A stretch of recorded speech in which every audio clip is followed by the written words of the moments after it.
guys, welcome back to Medical Coding with Blue. Today's episode is all about, do you need a college degree to get into medical coding, and what are some other skills that you need? If you're brand new to my channel, welcome. I am Blue, I'm a medical coder. Okay guys, so you're getting a 2-for-1 today. Because usually when I talk about the degrees, I lose a lot of the audience because they're not interested in a degree. They just, want to know about medical coding. So that's why I'm going to talk about, do you need a degree, and what are some skills that you need? Because I think that a lot of people get into this field with a lot of preconceived notions, and some of these notions are conflicting with who they are and what they know and their skill set already. And so knowing what skills to build up on is really going to help you reach that success a lot quicker. So here we go. To answer the first question, do you need a college degree to get into medical coding? Absolutely not. And if you are pursuing a degree right now in health information technology or health information management, unless you want to get into leadership or be a lead medical coder or be an auditor or an educator, then yes, absolutely, by all means, go ahead and pursue those. But if you're getting the degree because you think that you're going to make more money and that it's going to be a lot better for you to be able to get jobs, you're wrong. And a lot of people get sucked into that, oh, well, I need a degree. And some people may say, oh, no, Blue, at my facility, we only hire college graduates. That is not true. That is not true, because I do my research, okay? I look at these job listings and I look at what they're asking for. And a lot of times people miss those key words. They miss those key words of college degree preferred. Preferred does not mean required. Now, why do they want somebody who has a college degree, or why would they say that in a position for a medical coder? This is clearly somebody that doesn't understand the difference in our credentials, and that is a thing out there, because I did see a post on LinkedIn. Some fellow was saying, oh, if you want to be an inpatient coder, you need a RHIA, RHIT, or a CCS. They didn't say or either. They just said RHIA, RHIT, CCS. And so people looking at that may think, oh gosh, I've got to get all those things, not knowing that the RHIA is the bachelor's degree in health information management. And if you go through a CAHIM approved program, that's how you can sit for that. But if you have a RHIT, guess what happens when you get that RHIA? That RHIT dissolves because you don't have a reason to carry both the RHIT and the RHIA, okay? That one gets dissolved because the RHIT, the Registered Health Information Technician, once you can sit for that after you've completed a CAHIM approved program for health information technology. But once you get out of that and you've gotten your bachelor's and you get the RHIA, there's no need for you to carry an associate's designation. You see how that happens? So that's what I'm going to say there. And so you can't believe everything that you see. And a lot of times these people that are out there trying to recruit, they have no idea what these credentials mean and what they all entail, and what is there when they're saying that they have an RHIA or an RHIT or a CCS or a CCSP or any of those credentials. So that's what you have to be very careful of. But a lot of people that research this field, you've got the people that want to do their research and that they listen and they look up things and things like that. They visit the websites, ahima.org, ahima.org, or aapc.com. They go and they look at the websites so that way they can figure out all of the stuff for themselves. They can get the answers there. And then if they have a specific question, then they will come and ask. But there are those that want to be spoon-fed and they want everything handed to them, and they believe everything that people tell them because they want that snappiness. And that's why you have to be very careful with sites like TikTok, where they give you information in 10 to 15 seconds, and people, that's all they want to know. What is the meat of the potato? And so when you do that, you miss the beginning, the middle, and the end.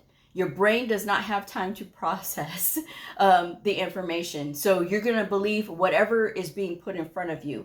And that is a very bad idea, because then you're just going to take people's word for it. You're not going to do your own research. So you're going to allow other people to manipulate how you think. think about it. I'm going to leave that right there. But getting back to knowing which credentials and things like that. So if you are wanting to get into those leadership positions or into those auditor positions or educator positions, the degrees are what they're designed for. Okay, those are for our leaders. And if you look at the syllabus for the degree programs, you will see that the coding is actually a very small portion of those degree programs. Why? Because it is very focused on the human resources side. It's very focused on the leadership side, how to run data reports and things like that. And if you don't believe me, you are absolutely welcome to check any website that has degrees that you can sit for the RHIA or the RHIT, and you will see what I mean. That it has everything else except for the concentration on the coding. And again, people get sucked in because they're told that they need to get a degree, or they believe that if they have a degree, they will make more than somebody who just has a certification. And this is absolutely not true. It's not true, because I had the CCA. I currently have the CCS and the CCSP. I'm certified with AHIMA, the American Health Information Management Association. And for 13 years, though, I carried the CCA, the Certified Coding Associate. It is a fantastic credential, and you had to pry it away from me, because if I had my way, I would still carry it. That's how much I believe in that certification, because a lot of people are ignorant about it, and they'll say, oh no, they can't do anything. I managed in those 13 years to change hearts and minds of those around me about that certification and what somebody who has that certification is capable of. That's number one.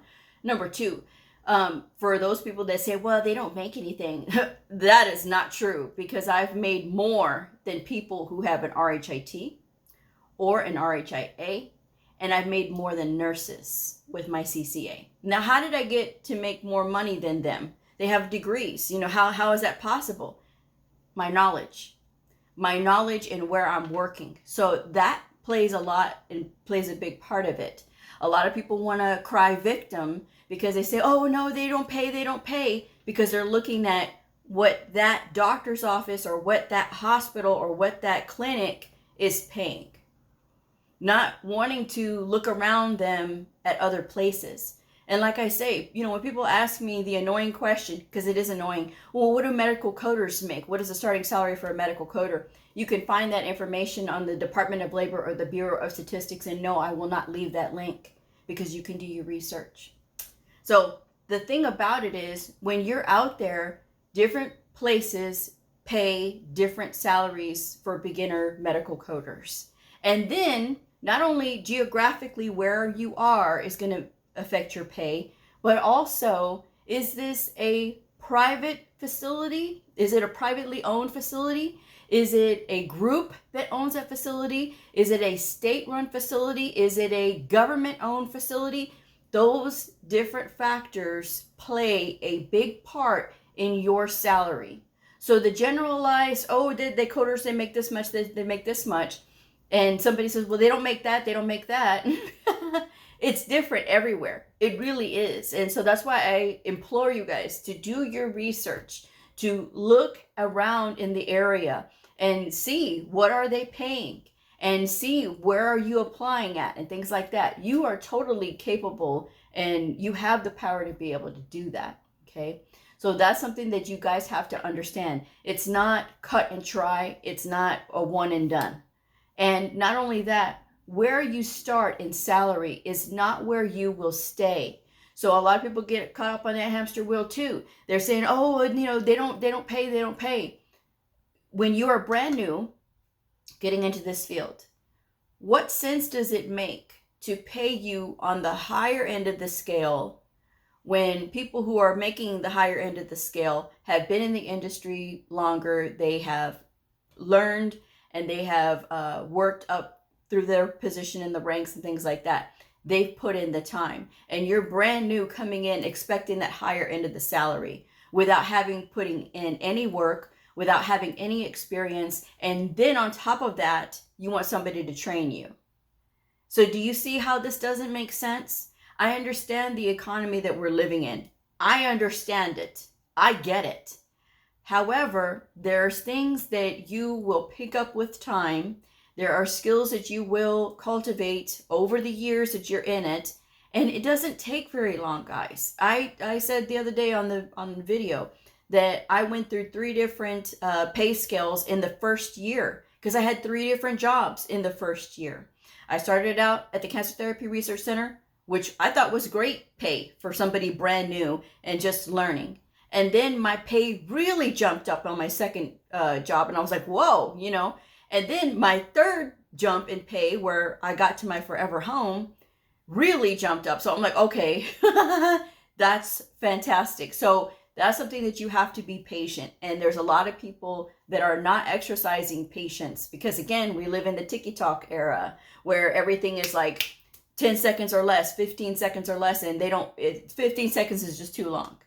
And this is not a field that you can do that. It's not a field where you can just learn really quickly and expect to be at the high end of the scale, because that just does not jive. That's not right. Okay, so that's something that you have to consider. Now, if you are former military and they say, well, you know, I'm trying to use my benefits, get into a certification program where you're just starting out with a certificate, where you're starting out with your certification rather, for like, let's see, what is it? Going for your CCS, CCA, CCSP, or your CPC. Okay, learn those things. Learn one of those. Get certified in one first. Okay, just get certified in one first. I've got plenty of videos that talks about what the difference is between those credentials. Okay, get a certification first. Work a year if you're on a time crunch with this, using these benefits, and you still have time to decide. Get your foot in the door first as a coder and see if pursuing a degree is something that you want to do, as far as like being a leader or being an auditor or being an educator or something like that.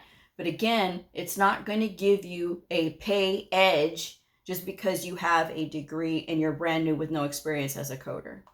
All right. And it's a wonderful thing to have if you want to get that degree. If you've been in the field for a while and you say, well, Blue, I really kind of want to move up in my position. I want to have more opportunities. That makes sense, because you're going to see when you get into that program that it's going to be completely different from what you think it is. It's not, the degree programs are not the mastery of medical coding. That's why they have certifications for that. Okay. They expect our people that are going into these leadership roles and things like that, they expect them to have degrees. So that's what those are for, and that's what those are designed for. It's really hard to see people who have RHIAs working as a medical coder because they have so much more potential than that. And it's nothing wrong with being a coder. Coder is fantastic. I love being a coder. But if you're working under the potential that you have with the degree and the education background that you have, that's where it's a little bit, you have to think about the cost. What was the cost of the degree? If you're having to come out of your pocket, or if you're having to take out a student loan for that, was that loan and all the time paying it back, is it worth it to be in just a medical coder position? Was that worth it to you?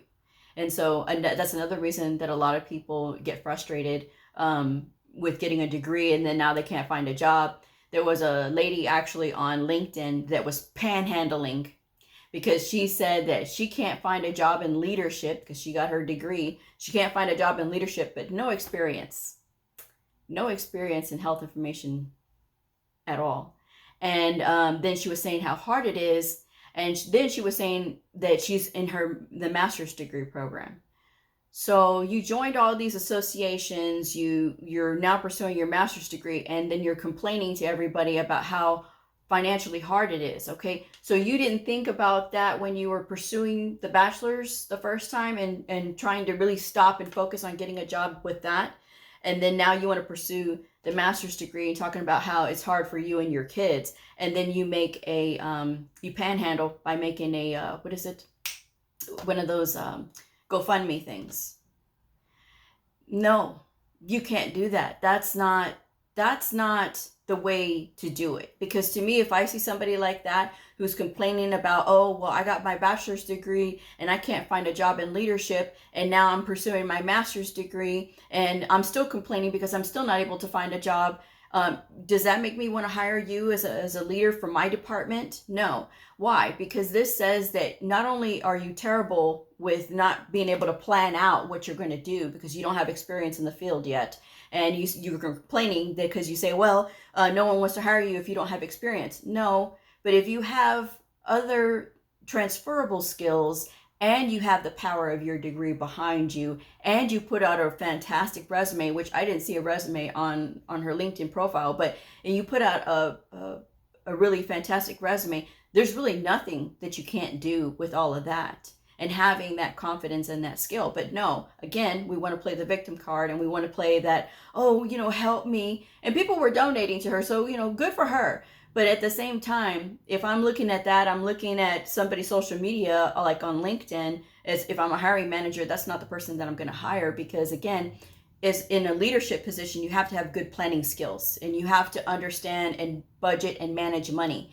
If somebody is complaining about how expensive it is, and you're pursuing your master's degree when you haven't even gotten a position in your bachelor's with your bachelor's degree, yeah, think about that. Let's just think about that. All right. So that's what I'm going to say on that. But absolutely, you do not have to have a degree in order to get a medical coder position. You can get a medical coder position with just a certification. And not only that, there are employers that are willing to hire you without a certification, but they do stipulate that you have to have your credential within 6 months or a year. And some people are very generous and give 2 years in order to get your certification. So there's really no excuse if this is what you want to do.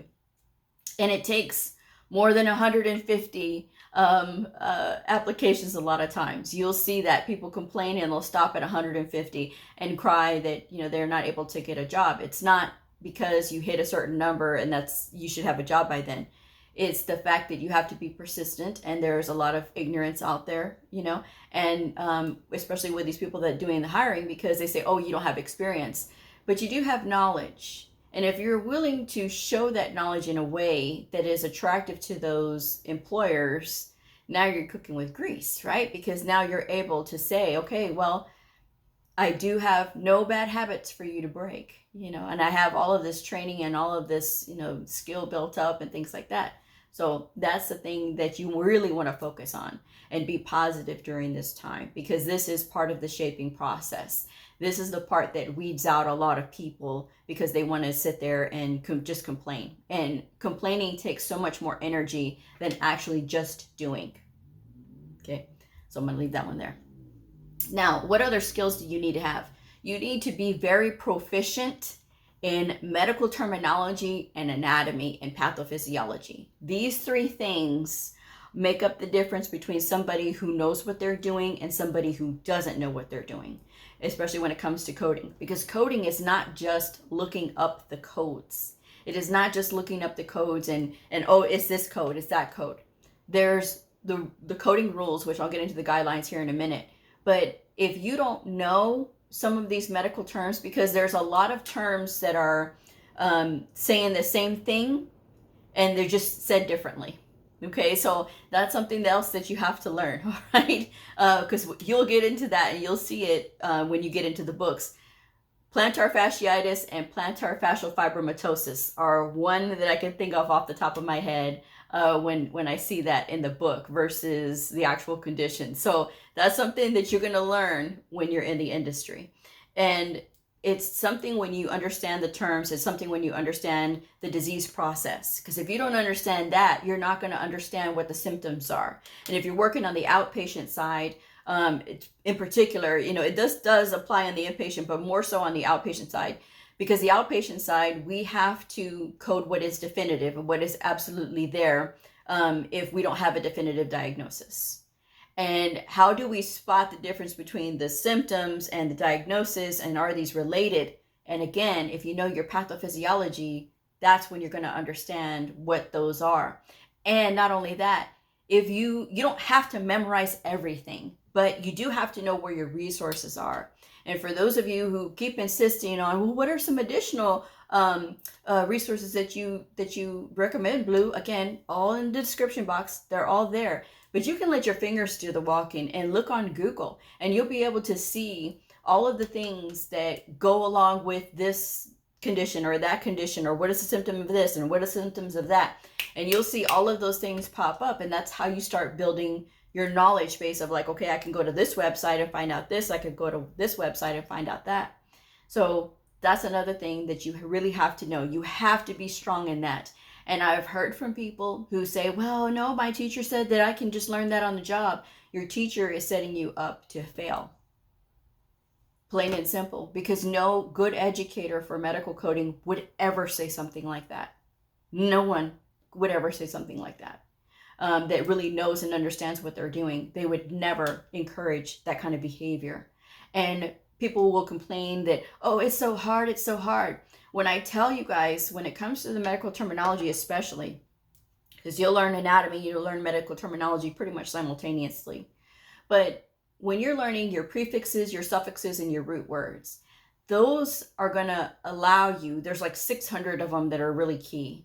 And when you learn those little bits of a word, and then you can piece the bits of the word together, then you're going to be able to figure out even more complex words. You're going to be able to figure out things just by looking at it and using context clues. And then of course you can verify with the dictionary or whatever. But it's going to help you to really understand what you're reading, because medical terminology is a mix of Latin and Greek words. So you don't have to learn Latin and Greek, but it does help when you are able to know those bits of the word so that you can piece them together, so that you can understand what the documentation has and what it's saying. So that's very important. And you never neglect that. That is something that's going to be a constant throughout your career, is learning medical terminology, anatomy, and pathophysiology. That is constant, because doctors get 10 to 15 years to be a doctor, right?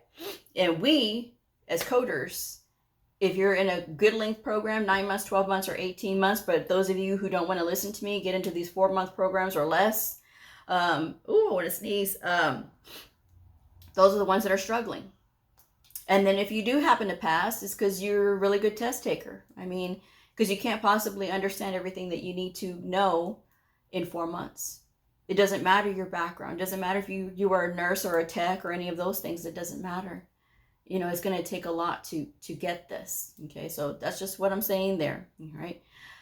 The other skill that you really do need to have, that needs to be strong, is the ability to be able to speak English fluidly. You have to be able to speak English fluidly, and you got to be able to read it, and you got to be able to write it. Now, there's going to be a lot of disagreement. Well, English is not my first language. No. Okay, so if English is not your first language, there still isn't an excuse, because there's so many methods to be able to learn English and to be able to improve your English all over YouTube.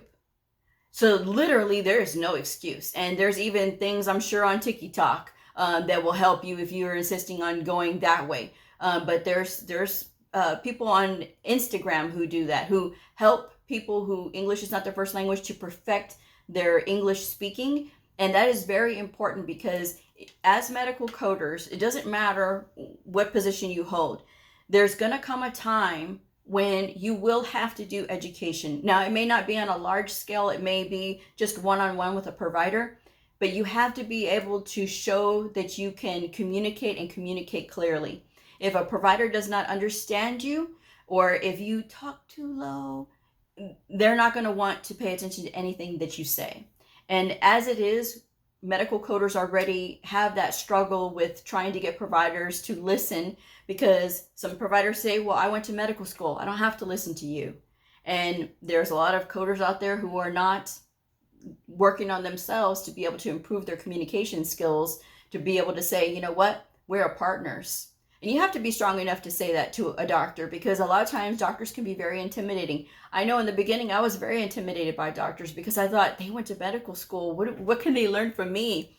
And I had one doctor who pointed out, Bleu, you're the coder. You know the coding stuff, I don't.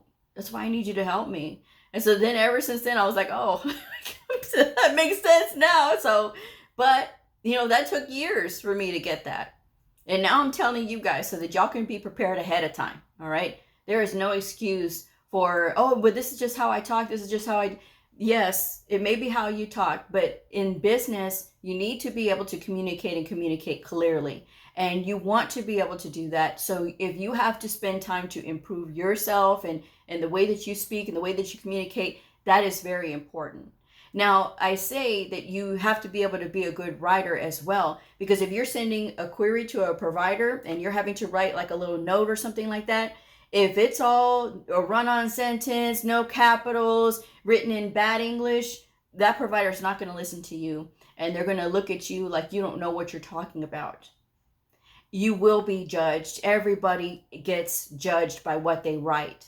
And so, again, because it's a written form of communication, and that's how a lot of people do communicate, because they don't like the phone, they don't like to, do all these other things. So if you're having to write, you have to write, and you have to write well. And I'm not saying this to put anybody down. I'm telling you guys so that you're prepared. I am so sick and tired of seeing people ill-prepared when these are little details, but they mean a lot.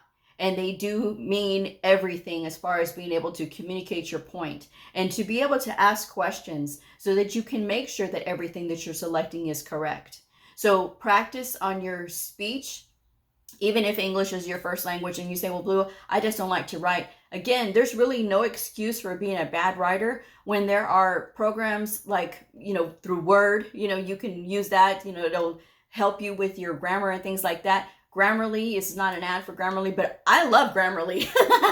I use Grammarly, not at work, but I do use it for other things. And it's a fantastic tool to be able to use, but it's a great way to practice your writing. And please don't tell me about how much you hate writing, because it's not about what you don't like and what you don't want to do or whatever. It's about how do we do this work and how do we do it correctly and accurately. And again, I'm not going to tell you guys things that are going to be shortcuts, because that's not how I am. I'm not a shortcut type person, because I believe, and like how Rick from his channel, Think Like a Horse, I will plug Rick, because I love the way that he talks about things, because it's very straightforward and simple.